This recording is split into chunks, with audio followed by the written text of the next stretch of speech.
This happened to me a couple of weeks ago, and despite what I want to believe, I think it's still an ongoing issue. I don't exactly live in the woods, but my house is on the outskirts of what I'd call a nature-filled suburb. Lots of trees, wildlife, and that sort of thing. One side of our house borders what I guess you could call a small woods, though it's more accurate to describe it as a wooded patch, since it's only about a quarter mile from our property to the neighboring road on the other side. That road leads up and connects to another street, and on the other side of that road is this massive body of water that I've always been curious about. Growing up, I assumed it was some kind of reservoir, since there are tons of no trespassing signs and government property signs posted all along the fence surrounding it. But here's the weird thing. The name of this supposed reservoir isn't listed on Google Maps or Apple Maps, which it definitely would be if it were an actual reservoir. I always found that kind of strange. I've looked it up multiple times over the years and never found any official information on it, but its presence has definitely been an interesting topic of conversation among my siblings and I. I'm on varsity cross country for my school, so I'm always looking for good places to run. That wooded area has become my go-to route because it's exactly a 2-mile loop, through that patch of woods, along that road by the water, then back around. It's way quieter than running in my actual neighborhood, which doesn't have sidewalks and has these twisty roads with terrible visibility where people drive way too fast. The season was fast approaching, so I had recently ramped up my runs. The day everything went down, I could have sworn I heard some rustling behind me as I was making my way back through the woods after my run, but I figured it was probably just an animal. Fast forward to that night. During the summer, I always sleep with my windows open. I love the sounds of nature at night, especially when it rains. And boy, did it rain that night. A few hours after getting back home, a massive thunderstorm erupted out of nowhere. It was glorious. I was lying in bed, listening to the rain and thunder, when I started drifting off. That's when I heard something that definitely wasn't part of the storm. It was soft at first, but it didn't go away. It was this soft sobbing or crying sound, and the more I listened, the more it sounded like it was coming from right beneath my bedroom window, and the more distinctly human it sounded. As if there was any doubt as to whether the sound could have been the result of the storm, a soft female voice cut through the raindrops. It said, clear as day, "Can you help me? I'm cold." I've never moved so fast in my life. It was like my primal instincts took over before fear could freeze me in place. I burst out of bed, ran to the front door, and sprinted around the side of the house toward my bedroom window. The rain was pelting so hard I was soaked within seconds, but I didn't care. I needed to do something. As scary as hearing that voice was, it had never occurred to me that something sinister was going on. My only thought was that someone was genuinely in danger, and as soon as I turned the corner, there she was. Huddled right underneath my window was a woman wearing white clothing, maybe a nightgown or a dress. She was crouching, like she was trying to stay under the small overhang of my window. I approached her cautiously and asked if she needed help. The whole situation felt like a fever dream. But then things went from 0 to 100 in a matter of seconds. As soon as she noticed me, she sprang up and rushes straight at me with a surge of energy I hadn't expected. Without much time to react, I braced myself for contact. But mid-stride, she seemed to hesitate. Maybe she noticed how tall I am, I can't say for sure. But instead of engaging me, she deviated from her collision course and veered off towards the woods. I stood there in shock as she disappeared into the darkness, running impossibly fast for someone with no shoes on. I didn't follow her. I immediately went back inside, still dripping from head to toe, and I woke my dad up. When I told him what happened, he was just as freaked out as I was. We went around and made sure every door and window in the house was locked. We talked about calling the police, but it was already after midnight, and we figured that by the time they showed up, the woman would be long gone. Plus, searching those woods in a thunderstorm seemed like it would be pointless and potentially dangerous for whoever had to do it, if they even agreed to. So we decided to just deal with it in the morning if necessary. I managed to fall back asleep eventually, and the next couple of days were completely normal. My dad and I chalked the whole thing up to one of two potential explanations. A homeless person looking for shelter, or someone who was mid-mental break. But what happened that night wasn't the end of the ordeal. In fact, it was more like the beginning. Maybe a week after the initial incident, I was going on one of my usual runs. As I was making my way up to the connecting road, I happened to glance through the barbed wire fence at the water. To my surprise, there was actually movement down by the water's edge. I stopped running and looked more closely. There, sitting on the water's edge with her feet dangling in, was a woman. I froze in complete terror. I mean, how was she even there? The fence around that property doesn't have any holes that I've ever seen, and it's topped with barbed wire, not to mention the fact that it's like 10 feet tall to begin with. I must have made some kind of noise. Maybe I gasped or something, because even though I was pretty far away, she suddenly turned her head and looked directly at me. In that moment, there was no doubt in my mind that she was the same woman who had been underneath my bedroom window during that thunderstorm. The moment she saw me, she got up and ran toward the fence with this completely crazed look in her eyes. She pressed her face right against the chain link and just stood there smiling at me, and it was not a normal smile, I'm telling you. I yelled that I was calling the police, hoping that would scare her off, and I guess it did, because as soon as I said that, she turned and dove straight into the water. It was so unsettling and so unnatural that I felt unsafe just standing there. I called 911 immediately and tried to explain the situation.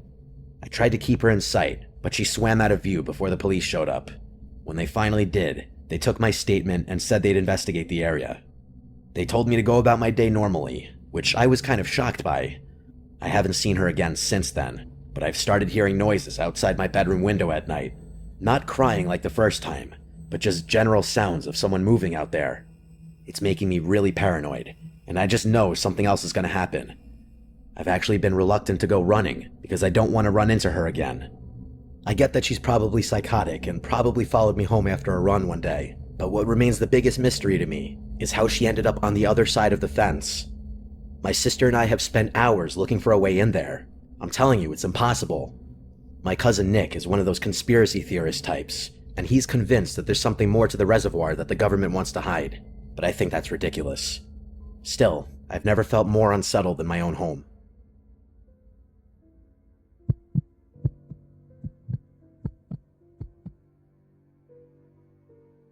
I'll just go ahead and say it. I'm a middle-aged man in a failed marriage. My wife and I fight over everything. I can't really remember what my wife and I were fighting about this time. Probably something stupid.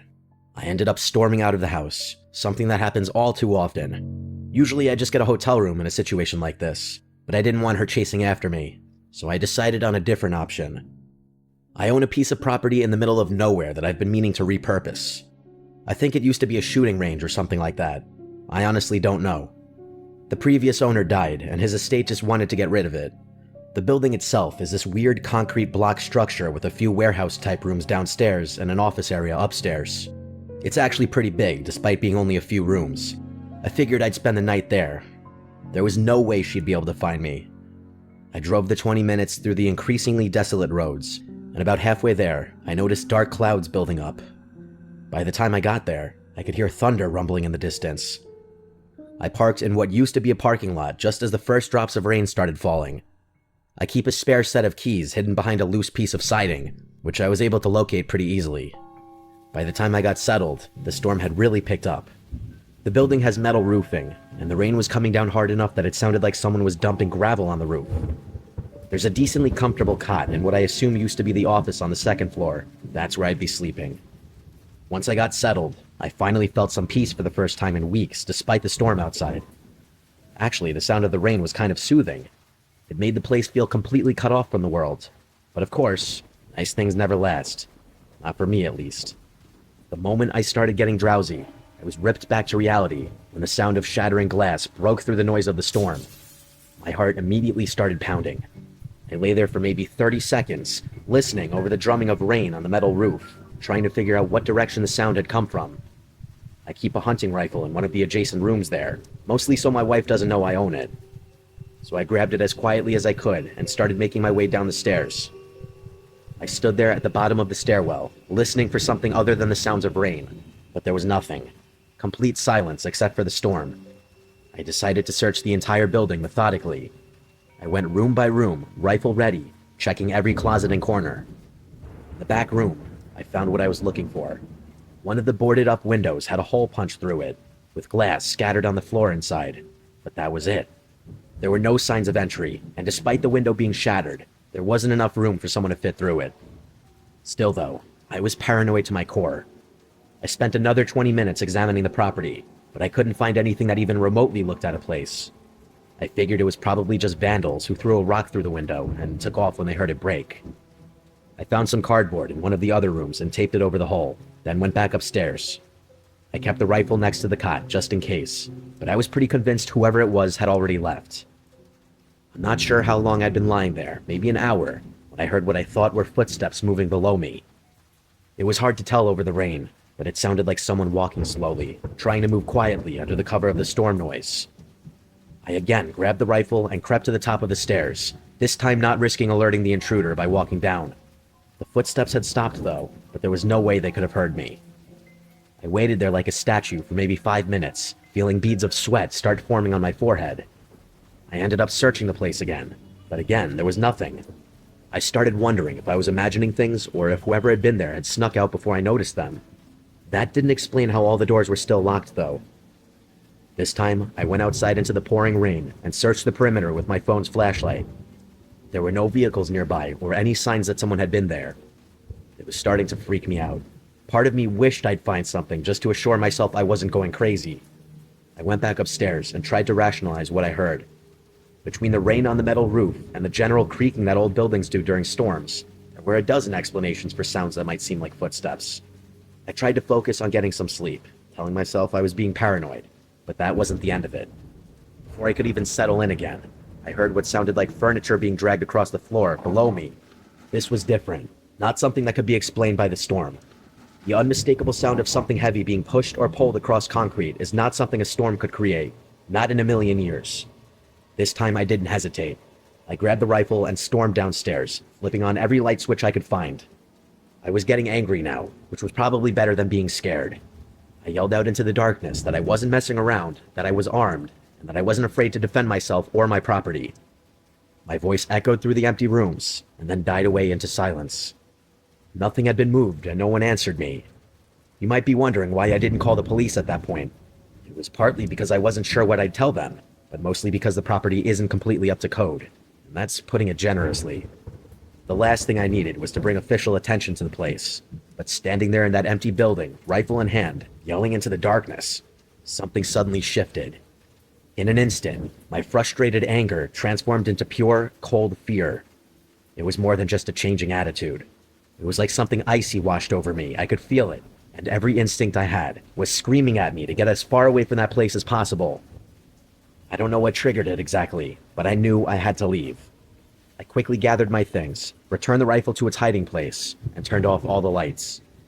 The storm was still raging outside, but I didn't care. I locked up the building and drove back home through the worst of the weather. It's been a little while since that happened, but I plan to go back in a few days, or whenever I have time, really. I want to go back and investigate. Maybe install some kind of security system to see if anything's actually happening there, or if it was just my imagination. As far as what actually happened that night, I have no idea. Either someone was actually there and was able to hide from me, or I'm starting to lose my mind. I don't know which is scarier. I really don't want to think about any kind of third possibility, because that scares me even more.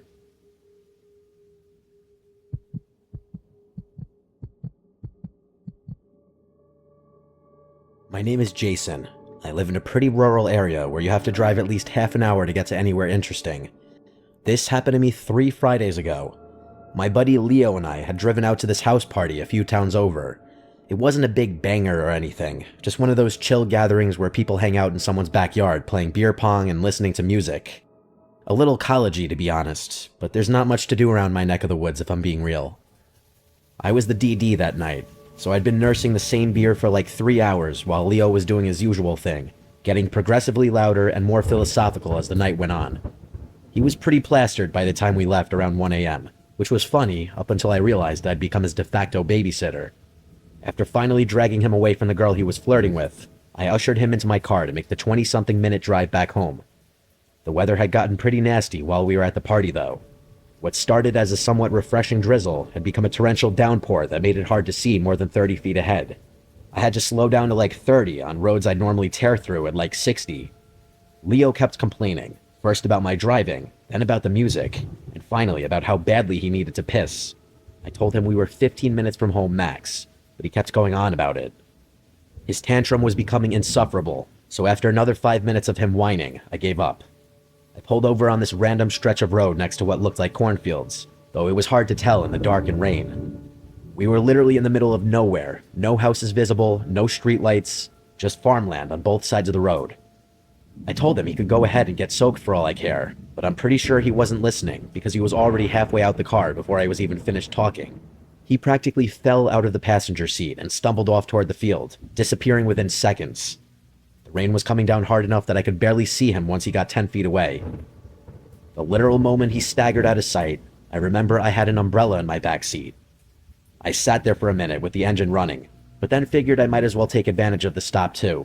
So I grabbed my umbrella, locked the door out of habit, and walked off in the opposite direction from where Leo had gone. I found a spot maybe 20 yards from the car, right at the edge of where the gravel met the crops. As I was standing there, I could have sworn I heard something rustling back near the car, something other than the deafening sounds of the storm. Without altering my stance, I looked back over my shoulder toward the car, but didn't see anything. I had the keys in my pocket and knew I locked the car, so I didn't think much of it.